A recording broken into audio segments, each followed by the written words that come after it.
The question Smith wants to address in his first book is, why is it that some nations are wealthier than other nations? And he really says that this all boils down to how far they can divide their labor. So let's say we lived in a world with absolutely no division of labor. This means that every person out there has to build their own cell phone.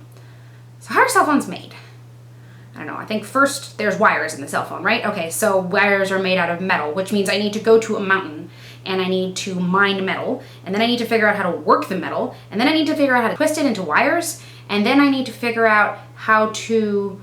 Yeah, that's ridiculous. In our world, every piece of that process is very clearly divided. Smith argues that division of labor leads to three very concrete, very real, very immediate effects that help build and put together a wealthier nation. These are, number one, increase the skill per worker. Now, I could theoretically learn how to manufacture glass in order to create a screen for my cell phone, but that would take me like all day. In fact, making a glass screen for my cell phone would probably take me all week. Instead, there's somebody out there whose job it is to exclusively make glass screens for cell phones. In fact, there's probably somebody's different job for every glass screen out there that there is for every different type of cell phone, right? While I could only make one a day, this person could probably make hundreds a day. And this is probably because they do their job so well and so exclusively that they've completely perfected it as an art. Number two, saving time because you don't have to move between jobs. I consider this a fairly self-explanatory concept. If you don't have to clear out your workspace or move to a different factory because the different part of whatever it is that you're making is produced in a different way using different machinery, you've obviously saved time. Smith argues that a lot of machines are invented because of the division of labor. He says that people do their job very, very well for a really, really long time. They try to think of ways to make it more efficient, and so therefore they come up with new machines in order to do this. So let's go back to our wealthy versus non-wealthy nations question.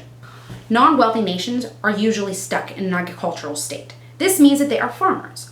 I mean, theoretically, a farmer could have lots of different positions. You could divide a farmer's work into multiple jobs. There's plowing, there's sowing, there's harvesting. But really, these jobs all get done at different times of the year. So really, it's only one person's job to do them, just at different times of the year. This is why people in agricultural nations get stuck, because they can't divide their labor further. In a manufacturing nation, on the other hand, labor can be divided almost endlessly. Think about the success of Ford's assembly line. Why is it they were able to make so many cars so fast? Why were they able to make such a breakthrough in the industry? Because each person was responsible for only one job. This meant that each person was really, really good at doing their job. So while one person working alone could probably produce one car in a month, 10 people working together could produce 100 cars in a day. That's a big dramatic increase. Smith also argues that specialty across trades is also the result of division of labor. Now, in modern economics, we've divided countries, or rather economies, into different types of sectors. The first is the agricultural sector. This is very similar to what Smith describes as an agricultural nation of the 18th century. One level up, we have the industrial sector.